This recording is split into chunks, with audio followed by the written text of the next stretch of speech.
नमस्कार चंद्र प्रकाश जी, बहुत बहुत स्वागत है आपका। नमस्ते अंजू जी, नमस्कार। आपके दर्शकों को भी नमस्कार। सर, केजरीवाल के कुनबे में तो मतलब जिसे कहते हैं दिवाली मनाई जा रही है। होली से पहले होली आ गई है उनके यहाँ।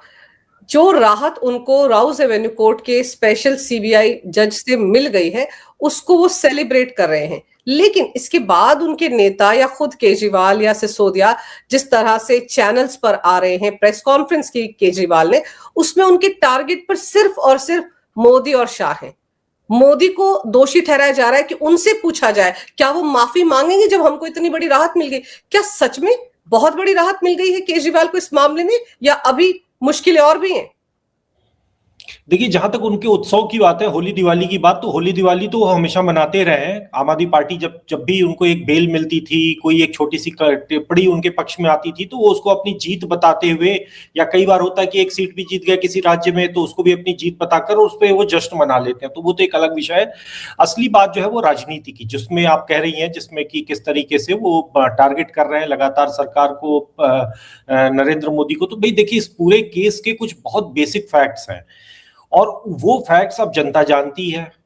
और वो फैक्ट्स उनको भी पता है, सबको पता है कि ये केस नरेंद्र मोदी का लगाया हुआ नहीं था। ये अजय माकन की शिकायत पर, कांग्रेस पार्टी की शिकायत पर हुआ केस था, शराब घोटाले का। आप हमला कर रहे हो तो आप ये बताओ ना कि आपने भी तो 2G केस को लेकर हमला किया था इसी कांग्रेस पार्टी पर। और आप तो क्या, वो तब आप क्या कर रहे थे? देखिए, सीधी बात है कि कोई घोटाला होता है तो उस घोटाले से संबंधित एक प्रक्रिया है, कहीं आरोप लगता है, कहीं उससे संबंधित कुछ तथ्य सामने आते हैं, और वही आपके केस में भी हुआ था। आप उन प्रश्नों का जवाब देने के बजाय आप इसको पॉलिटिकल एक ट्यून दे रहे हो। आप प्रधानमंत्री और अमित शाह की बात कर रहे हो, तो मूल शिकायत तो कांग्रेस पार्टी की थी।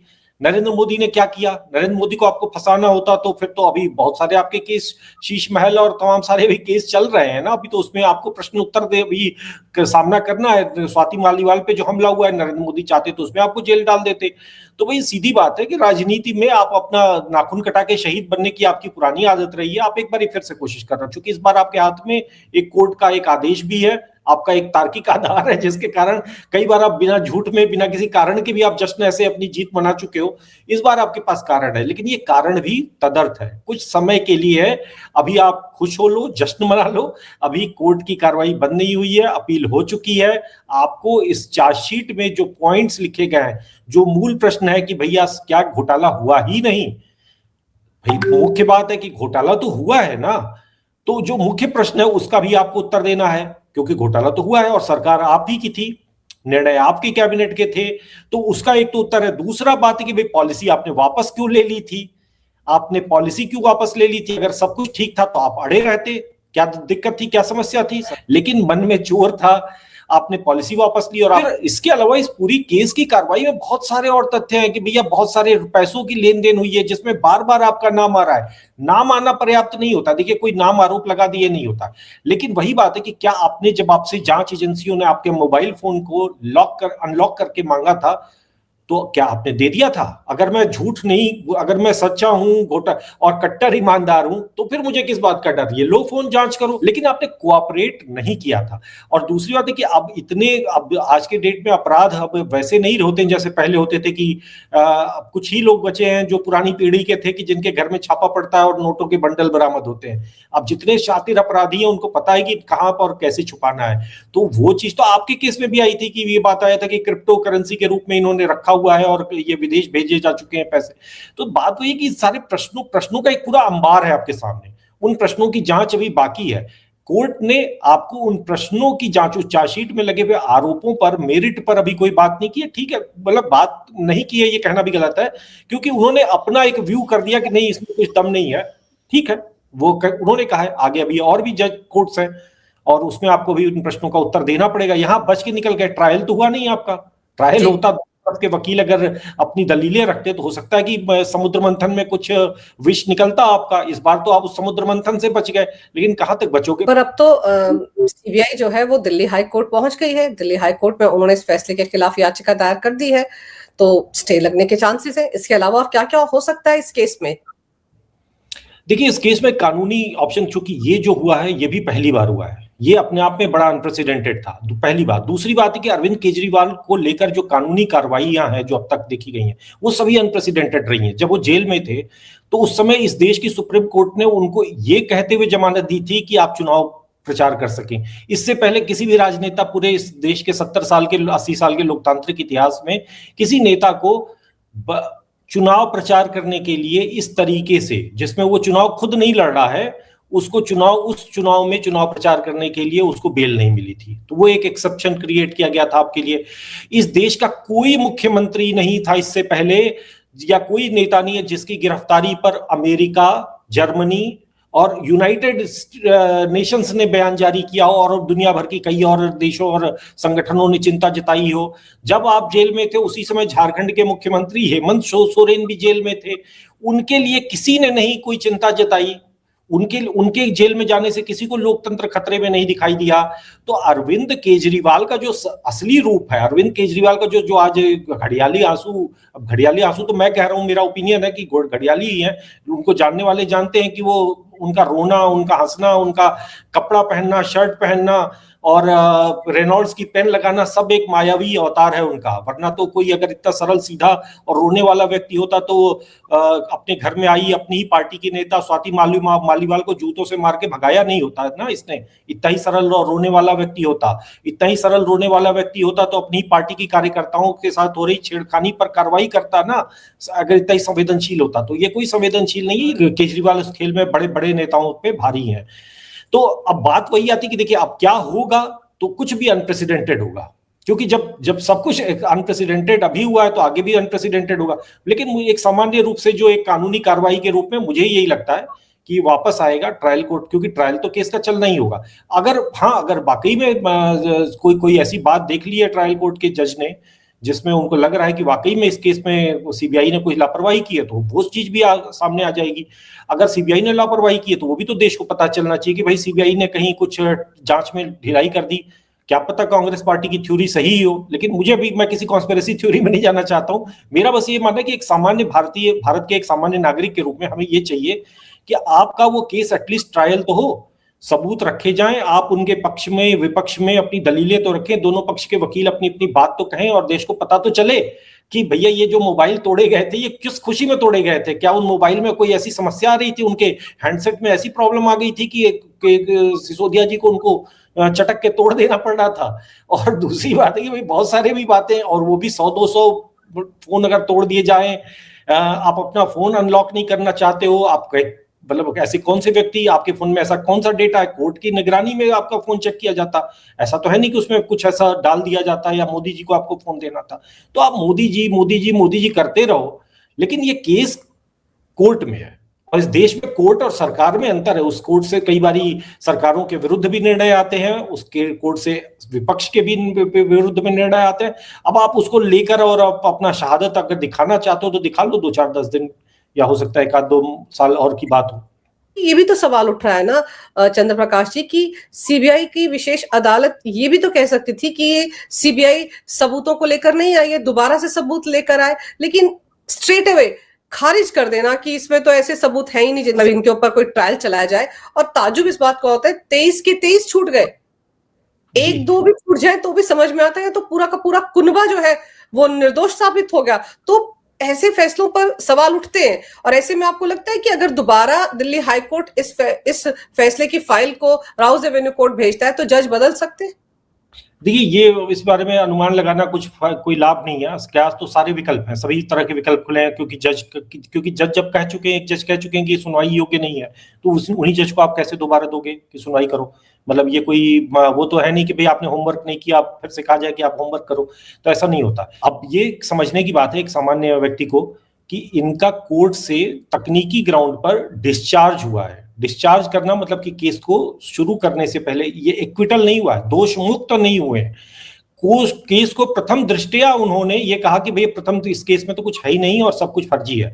ठीक है, आपने कहा, लेकिन आप ही की उन्हीं सबूतों को देखकर दिल्ली हाई कोर्ट ने 2024 में ये कहा था कि भैया ये तो सफिशिएंट मटेरियल है, इसी उन्हीं उन्हीं सबूतों को देखकर सुप्रीम कोर्ट ने बार बार केजरीवाल की और सिसोदिया की जमानत याचिकाओं को खारिज किया था कई बार, और यहां तक कि यह भी कहा था कि भाई ये तो लगता है कि इसमें पूरी आम आदमी पार्टी ही इन्वॉल्व है और आम आदमी पार्टी को ही इसमें पार्टी बनाया जाना चाहिए, इसमें दोषी ठहराया जाना चाहिए। कई तरह की चीजें हैं और उन सारे प्रश्नों को वही बात आ रही है कि आपने अगर उनको एकदम से खारिज कर दिया तो ऐसा आपने क्या देख लिया। और दूसरी बात है कि ऐसे क्या अयोग्यता थी इस देश की।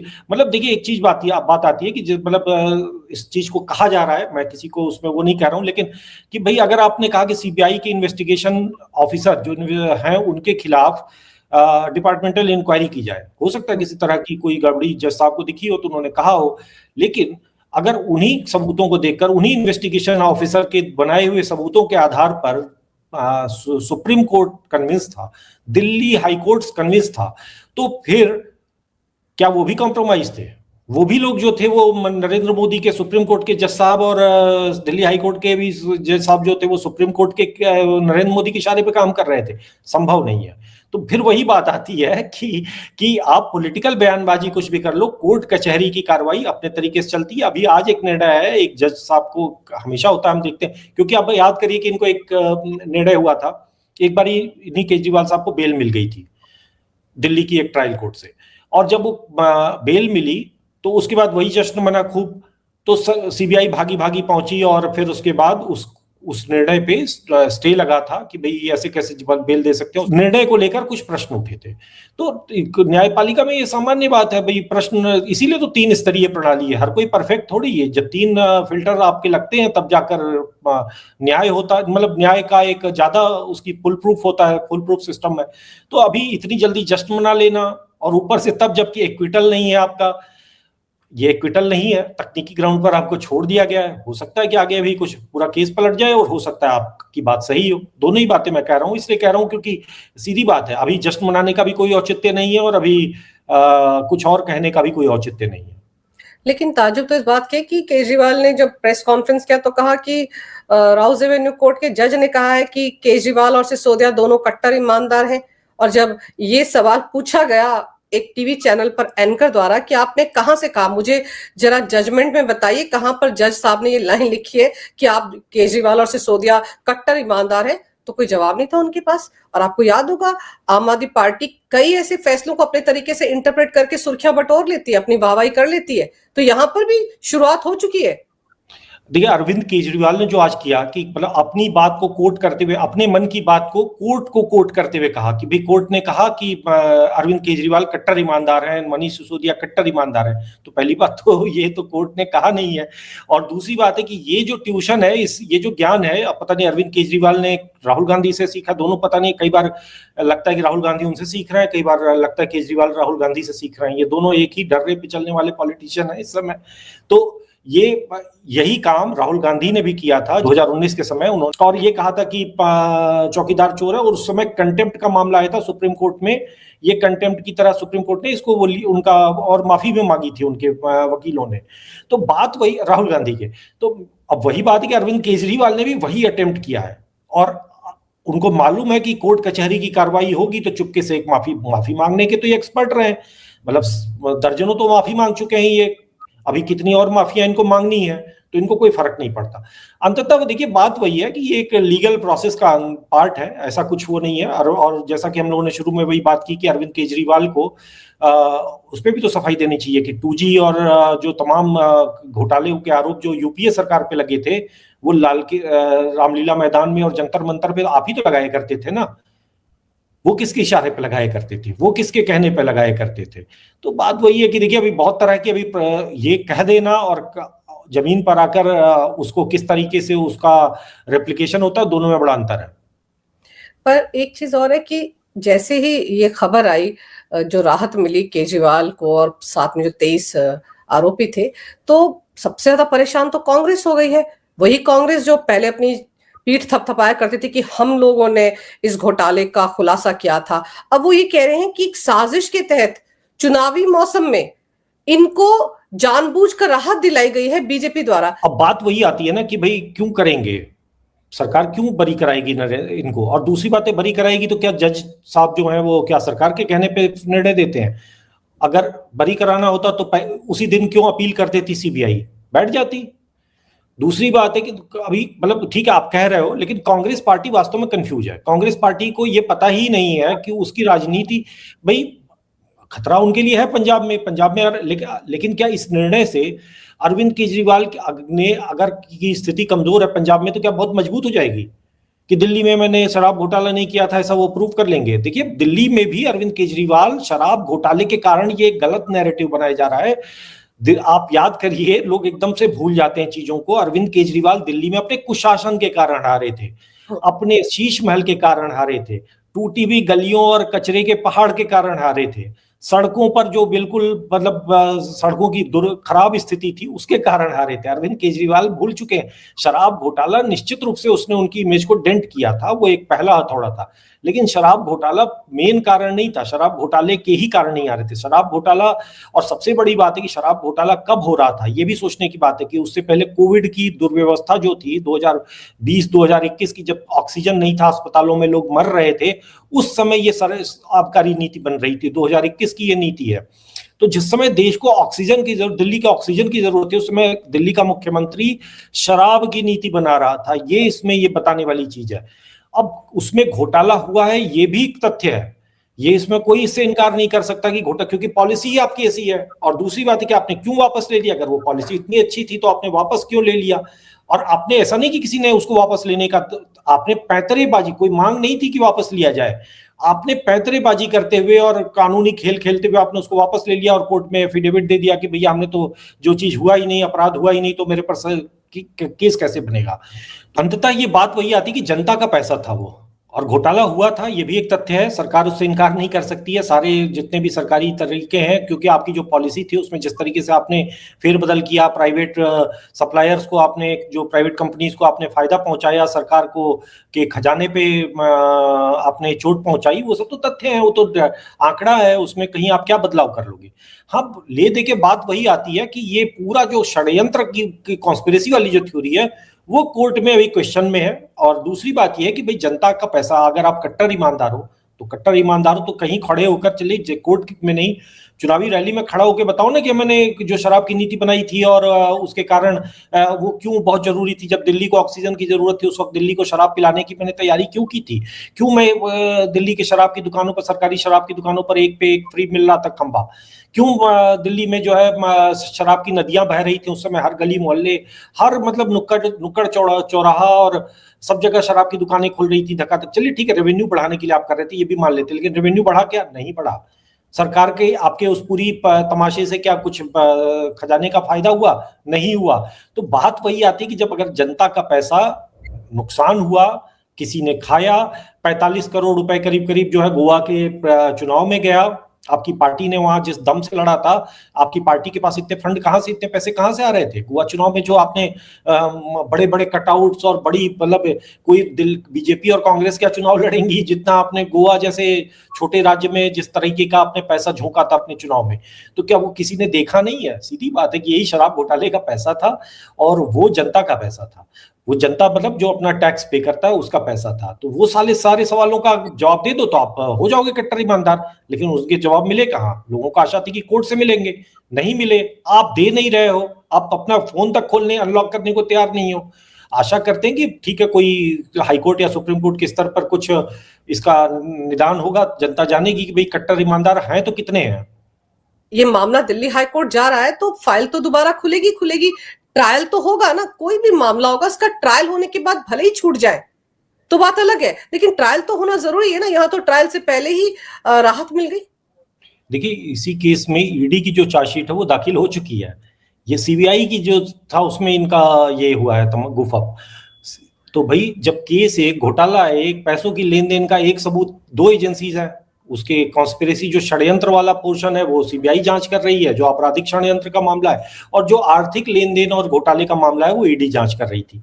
ईडी की चार्जशीट जो है वो दाखिल है, तो इसी न्यायिक व्यवस्था ने जब उसी घोटाले में जो रुपयों पैसों की लेन दी उस पोर्शन को इस योग्य माना कि हाँ इस पर केस चलना चाहिए और चार्जशीट को एक्सेप्ट किया, उसी केस के कुछ पहलू मतलब कि जो आपराधिक पहलू है उस पर जो है सीबीआई की कोर्ट कह रही है कि ये तो किसी काम का ही नहीं, कचरा है।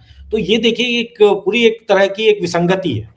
ये विसंगति न्यायिक प्रक्रिया में होती है, मैं ये नहीं कह रहा हूं कि नहीं हो सकती, लेकिन बात वही आती है कि इन सब चीजों को एक्सप्लेन करना पड़ता है, एक्सप्लेन करना पड़ेगा, आपको बताना पड़ेगा कि भैया कैसे ये हुआ और कैसे क्या हुआ, तो वो कोई लार्जर कोर्ट जो है वो उस पर बताएगी कि भैया ऐसा क्यों हो रहा है, अगर ये सही है तो क्यों हो रहा है और गलत है तो क्यों हो रहा है। तो बात वही आ रही है कि अभी इसमें बहुत गंगा में पानी बहना बाकी है, और केजरीवाल ठीक है, जश्न तो किसी चीज के लिए मना सकते हैं, मतलब वो पिछले आप देखें, मुझे लग रहा है कि शायद कुछ किसी तरह का इन लोगों को इस निर्णय का अनुमान था कि पिछले करीब एक महीने से बड़ा ही सक्रियता बढ़ गई थी अरविंद केजरीवाल की दिल्ली में, और एक ट्रेंड चलाया जा रहा था कि दिल्ली की जनता जो है अरविंद केजरीवाल को मिस कर रही है।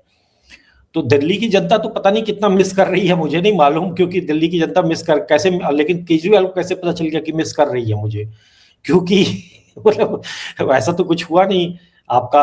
अभी तो पंजाब में आपकी लुटिया डूबने की स्थिति है, तो आपके तो रेस्क्यू में आ गए अरविंद के नरेंद्र मोदी की, आपको उन्होंने छुड़ा दिया, मतलब अगर आपकी थ्योरी से चले तो, कि अरविंद केजरीवाल को बरी करा दिया। अब आप जाकर वहां पर अपनी शहादत को दिखाओ कि भैया अरविंद की नरेंद्र मोदी ने मुझे फंसाया था और देखो मैं तो बिल्कुल कट्टर ईमानदार निकला, और पंजाब हो सकता है अब इसी बहाने जीत जाओ।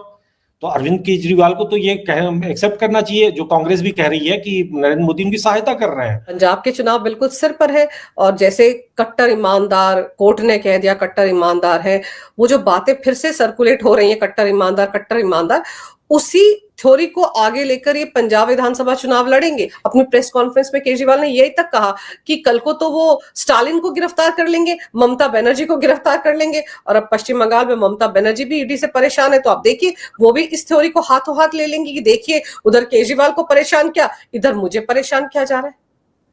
देखिए, अंततः बात चाहे वो दिल्ली में जनता से सब परेशान तो जनता से ही अंततः होंगे ना, वो जिनका नाम ले रहे हैं उनको, उनके साथ उनको एक तरह का गठबंधन बनाना है, उनके साथ एक तरह का अलायंस दिखाना है कि वो अकेले नहीं है।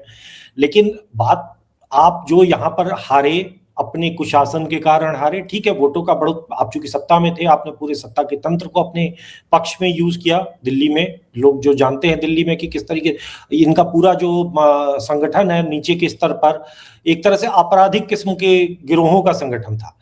इनके आपस में बीच में गैंगवार हुआ करती थी, इनके जो विधायक थे वो कहाँ कहाँ वसूली और किस किस तरह के खटकर्मों में पाए गए थे। मतलब दिल्ली की राजनीति का ये चरित्र नहीं है। ये सब सुनते थे हम कुछ राज्यों के लिए कि भैया वहां पर क्रिमिनल एक तरह की राजनीतिक अपराध होते थे, लेकिन दिल्ली में अरविंद केजरीवाल से पहले ये किसी ने नहीं देखा। इसी तरीके से दिल्ली के अरविंद केजरीवाल ने पंजाब में, इस बात को कहना चाहिए हमें बार बार, बाकी देश के लोगों को पता होना चाहिए कि पंजाब की सत्ता के लिए ये डेस्परेट इसीलिए है क्योंकि पंजाब में इन्होंने पूरे खालिस्तान मूवमेंट को, खालिस्तानी आतंकवाद को रिवाइव कर दिया है। आज की डेट में फिर से उस तरीके के हमले हो रहे हैं, फिर से वही जो हैंड ग्रेनेड फेंकना और तरह तरह के जो उनकी एक्टिविटीज जो है वो वहां पर कट्टरवाद जो है नीचे नीचे जो है अपना स्पेस बना चुका है वहां के उसमें। तो बात वही है कि आप बड़ी बड़ी बातें कर लो, लेकिन आप कर क्या रहे हो, और जो कर रहे हो वो भी अब लोगों को दिख जाता है, लोगों को पता चल जाता है। राजनीतिक बयानबाजियों में कोई दिक्कत नहीं है, आप कर सकते हो, उसमें कोई आपको रोक सकता है। बिल्कुल, जमीनी हकीकत तो लोग भी समझ रहे हैं, दिल्ली के लोग भी समझ रहे हैं, पंजाब के लोग भी समझ रहे हैं, और जिन हालात में ये फैसला सुनाया गया है उस हालात को लेकर भी तरह तरह के कयास अब सोशल मीडिया पर लग रहे हैं। लोग कमेंट करते हैं, क्या क्या नहीं बोलते हैं, लेकिन देखते हैं दिल्ली हाई कोर्ट में जो एप्लीकेशन दायर की गई है सीबीआई की तरफ से, उसमें क्या होता है, क्योंकि सबकी नजरें तो फिलहाल दिल्ली हाई कोर्ट की तरफ है और हो सकता है वहां से जोरदार झटका लगे इनको। लेकिन आपने सर समय निकाला, बहुत विस्तार से इस विषय पर बड़ी अहम जानकारी मेरे दर्शकों को दी, आपका बहुत बहुत धन्यवाद। नमस्कार, भारत माता की जय, वंदे मातरम, जय श्री राम। जय श्री राम।